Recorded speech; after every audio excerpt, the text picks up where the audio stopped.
Welcome my YouTube family. तो आज हम फिर से एक और कहानी आपके लिए लेकर आए हैं।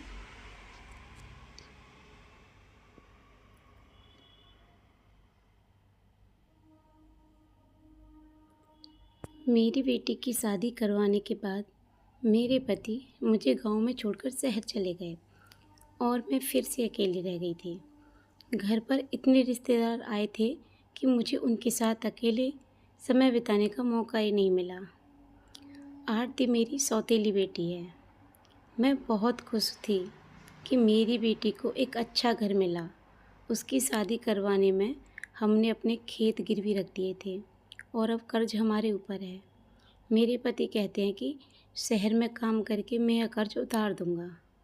जब शादी होकर मैं इस घर पर आई थी तो मैं अजय की दूसरी पत्नी थी और उस समय मेरी बेटी 4 साल की थी, जिस वजह से उन्होंने दूसरी शादी की थी। बच्ची का ख्याल रखने के लिए उसे माँ मिल जाए। मैं उस बिन माँ की बच्ची को तो अपनी बेटी की तरह ही पाला और उसे बहुत प्यार दिया। मेरे पति ने शादी की पहली रात मुझसे जो कहा वह सुनकर तो मेरी आंखों से आंसू आ गए। उन्होंने कहा वह अपनी पहली पत्नी से बहुत प्यार करते थे, दूसरी शादी नहीं करना चाहते, लेकिन बच्ची के लिए करनी पड़ी। जब से मेरे पति की पहली पत्नी की मौत हुई थी, मेरे पति शहर में ही रहने लगे थे और वहीं पर काम किया करते थे।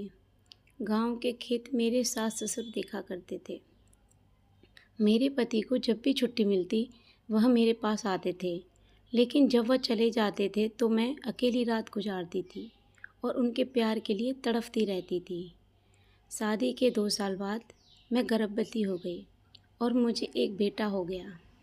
मेरे पति के बिना मेरा मन नहीं लगता। मैं उनसे कहती थी कि मुझे भी साथ लेकर चलो, मैं आपके साथ रहना चाहती हूँ, यूँ अकेले मुझे अच्छा नहीं लगता।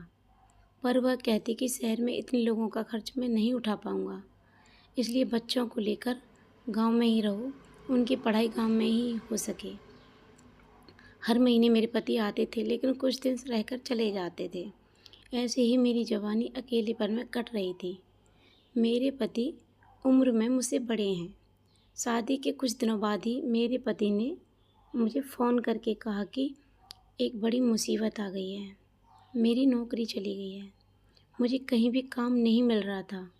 मैंने उनसे कहा कि आप फिर गांव में आ जाओ और खेती कर लो, पर मेरे पति ने कहा कि हमारे ऊपर बहुत कर्जा है, अगर काम नहीं करूँगा तो ये कर्ज कैसे चुकाऊँगा और खेत भी हमारे हाथ से निकल जाएगा।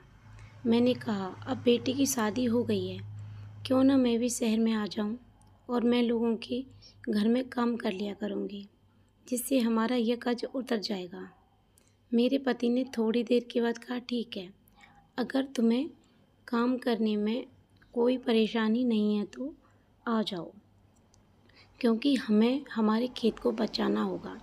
अपने बेटे को सास ससुर के पास छोड़कर मैं शहर की ओर रवाना हो गई। पैसों की ज़रूरत को देखते हुए सास ससुर ने भी मुझे जाने दिया। मुझे लगा काफ़ी सालों के बाद अब मेरे दिल की मुराद पूरी होने वाली है। काफ़ी सालों से मैं अपने पति के प्यार के लिए तड़पती रही। अब मुझे वो मिलने वाला था। मेरा नाम कामिनी है और मैं बहुत सुंदर हूँ। गोरा रंग, वैसी खूबसूरत आँखें। जब मैं पति पहुँची तो मेरे पति बहुत खुश हुए। मुझे पता है कि वह भी रात अकेलेपन में ही गुजारते हैं। शहर पहुंचकर कुछ दिनों के अंदर ही मुझे कुछ घर पर काम मिल गया। गांव के मुकाबले शहर के लोग काम के बहुत पैसे देते हैं। एक रात काम करने के बाद मैं अपने पति के साथ बातें कर रही थी, तभी बाहर बारिश होने लगी। बारिश बहुत तेज़ हो रही थी और रुकने का नाम ही नहीं ले रही थी। करीब रात के 12 बजे किसी ने घर का दरवाज़ा खटखटाया। मेरे पति ने सोचा कि इतनी रात को कौन आ गया होगा। मेरे पति दरवाज़ा खोलने गए तो वहाँ नौजवान दरवाजे पर खड़े थे। 35 से 36 साल के बीच की उम्र होगी। मेरे पति उन लोगों से बातें करने लगे तो मैं अपने कमरे में आ गई। मैं सोचने लगी कि आखिर ये लोग हैं कौन और हमारे घर इस तरह क्यों आए हैं। थोड़ी देर बाद मेरे पति कमरे में आए और कहने लगे 3 लोग आए हैं और बारिश की वजह से बुरी तरीके से फंस गए हैं, एक रात के लिए घर पर रुकना चाहते हैं। तो मुझे उन लोगों पर दया आ गई और कहा कि हमारे घर में एक ही गेस्ट रूम है, तो आप वहीं पर रहना होगा। मुझे तो अपने कानों पर यकीन नहीं हो रहा था। मेरे पति अनजान लोगों को इस तरह से घर में कैसे रहने दे सकते हैं? पर वह बहुत सीधे साधे हैं, लोगों पर जल्दी भरोसा कर लेते हैं। हो सकता है यह लोग बारिश की वजह से मजबूर हों। हमारे इस घर पर इतना कीमती सामान तो नहीं है कि चोरी करने आए होंगे। मेरे पति ने कहा कि यह लोग बहुत भूखे हैं, कुछ बना दो। मैं खाना बनाने लगी।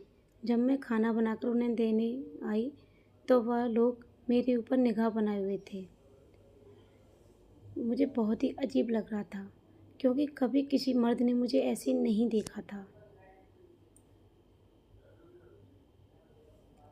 मेरे पति मुझे अपनी पत्नी तो मानते हैं, पर वह अपनी पहली पत्नी से बहुत प्यार करते थे।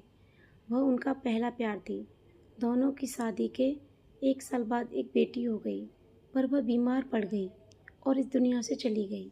मेरे पति मुझे कहते, मैं तुम्हें पत्नी का हक तो दूंगा, पर प्यार नहीं कर पाऊंगा। मुझे अपने पति पर बहुत गुस्सा आता है कि सिर्फ एक बच्चे को पालने के लिए उन्होंने मेरी ज़िंदगी ख़राब क्यों कर दी।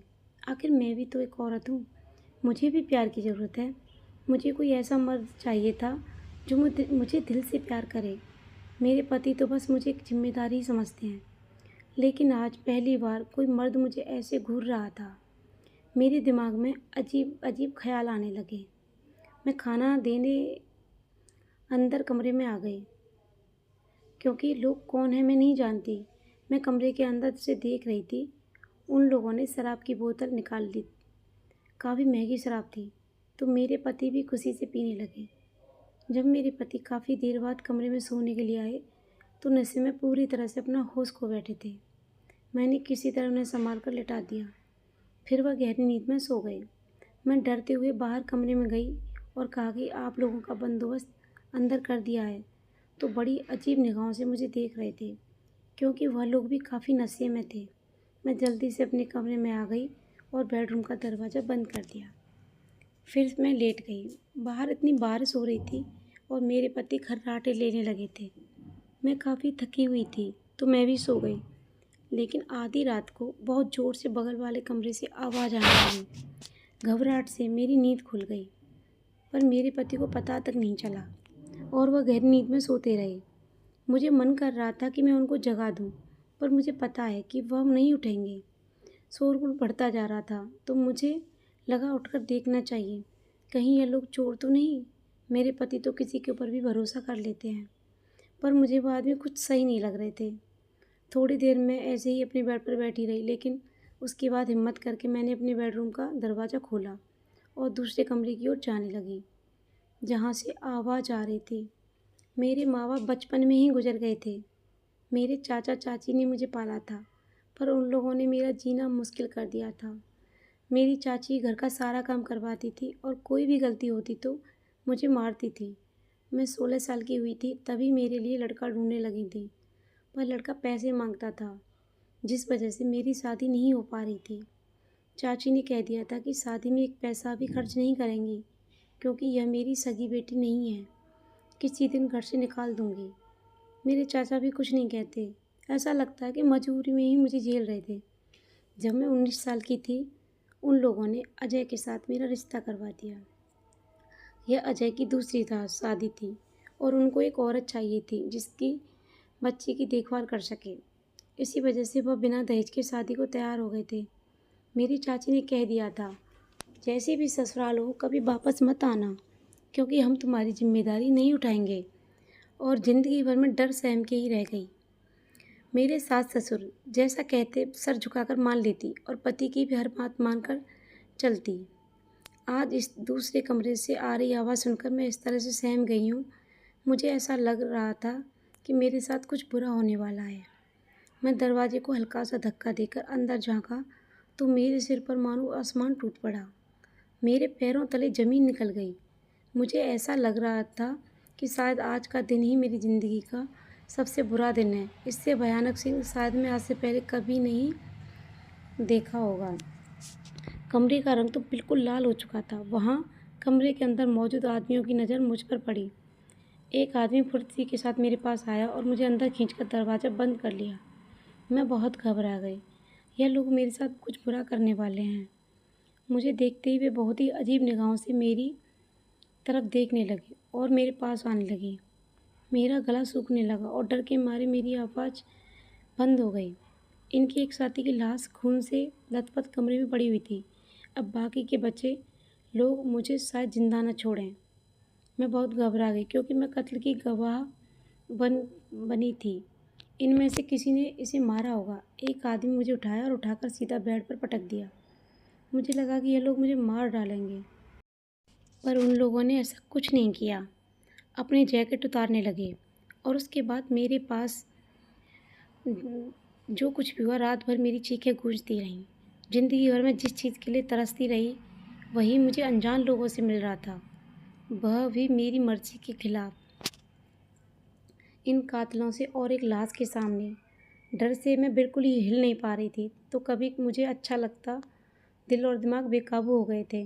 मुझे कभी रोना आ जाता तो कभी मुझे दर्द होता और कभी लगता कि अपने आप को बचाने के लिए मैं कुछ करूं, पर मैं बेबस और मजबूर बनकर ही रह गई थी। अगर मैंने उन लोगों को मना कर दिया तो वह मुझे भी मार डालेंगे, क्योंकि उन लोगों ने कत्ल किया है। इसके बाद एक आदमी उठा और एक कंबल से उस लाश को लपेट दिया और घर से बाहर जाकर उस लाश को कहीं पे छिपा दिया। फिर वो मिलकर कमरे को साफ करने लगे। वो मुझ पर निगाह बनाए हुए थे, क्योंकि मैं इकलौती गवाह थी जिसे पता था कि इन लोगों ने क्या किया है। जब सब कुछ साफ सुथरा हो गया तो वह फिर से मेरे पास आ गए। मुझे लगा अगर मैं चिल्लाऊंगी तो कमरे से शायद मेरे पति आकर मुझे बचाएं, पर इन लोगों ने खून किया है। कहीं मुझे और मेरे पति को भी मार दिया तो? उसके बाद क्या हुआ पता नहीं। अचानक जब मेरे पति मुझे बुलाने लगे तो मैं बहुत घबरा गई, क्योंकि मुझे पता नहीं था कि मुझे कब नींद आ गई। अगर मेरे पति ने मुझे इस हालत में देख लिया तो वह मुझे छोड़ देंगे, इस हालत में, वह भी अजनबी कमरे में। पर जब मेरी आँख खुली तो मैं अपने ही कमरे में थी और मेरे पास लाखों रुपए पड़े थे। तभी मेरे पति ने मुझसे कहा कि वह अनजान आदमी चले गए हैं और अब 11 बज चुके हैं। तुम बहुत देर से सो रही हो, आज काम पर नहीं जाना है क्या? मैं तो कुछ भी समझ नहीं पा रही थी। तभी मेरे पति ने कहा कि जाते वक्त उन लोगों ने हमें 8 लाख दिए हैं। यह सुनकर तो मुझे विश्वास ही नहीं हो रहा था। मेरे पति ने कहा कि मैं पैसा बैंक लेना नहीं चाहता था। हमने उन लोगों की मदद की, उसके बदले वह लोग हमारी मदद करना चाहते थे। मैंने सोचा कि कहीं यह पैसों के लिए ही तो कत्ल नहीं किया। आखिर किस बात के पैसे दिए? यह लोग जो कुछ भी मेरे साथ रात में किया था, या वह खून जो मैंने देख लिया, उसका मुंह बंद करवाने के लिए? मेरे पति ने कहा कि मैं यह पैसे बैंक में जमा करवा कर आता हूँ, इससे कर्ज चुक जाएगा, तुम काम पर चली जाओ। मेरे पति के चाहते ही मैं रोने लगी। मेरे साथ जो हुआ था, मैं फ़ौरन उठकर दूसरे कमरे में गई। फिर अच्छी तरह से रगड़ रगड़ कर कमरा साफ किया जहाँ वह खून के धब्बे थे। पूरे घर की अच्छे से सफाई करने के बाद मैं अपने लिए खाना बनाने लगी। तब तक मेरे पति आ चुके थे और मुझसे पूछा कि तुम अब तक काम पर क्यों नहीं गई?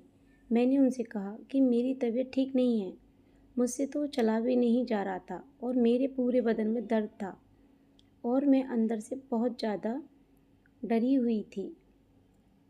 लेकिन अगले ही पल मेरे पति दूसरे वाले कमरे में गए और चिल्ला चिल्ला कर मुझे बुलाने लगे। तो मैं डर गई, कहीं मेरे पति को कुछ पता तो नहीं चल गया। जब मैं उनके पास आई तो उन्होंने कहा कि अब तुम्हें काम करने की ज़रूरत नहीं है। मेरे दिल की धड़कन बहुत तेज़ हो गई। उन्होंने कहा, मैं सोच रहा हूँ इस कमरे को होमस्टे बना दूँ। इंटरनेट पे इस कमरे की फ़ोटो खींच कर डाल दूँगा और ऑनलाइन बुकिंग करके कोई भी इंसान इस कमरे में रात में रह सकता है और तुम उसे खाना बनाकर देना। हम इसके लिए अच्छे खासे पैसे चार्ज लेंगे, जिससे हमको काम करने की ज़रूरत नहीं पड़ेगी। हम यह बिजनेस चलाएंगे। यह सुनकर तो मेरे सिर पर मानो आसमान टूट पड़ा और मैं फिर से उन रात के ख्यालों में खो गई। जो कुछ भी मेरे साथ हुआ था और जो कुछ भी मैंने अपने दिल में दफना दिया था, मेरे साथ जुर्म हुआ था।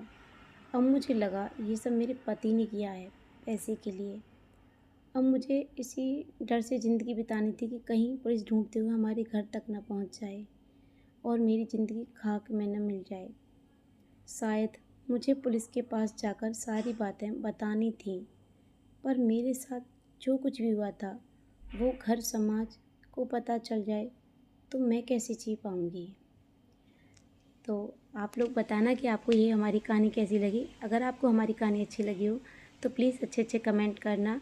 अगर आप हमारे चैनल पर नए हो तो प्लीज़ हमारे चैनल को सब्सक्राइब करना।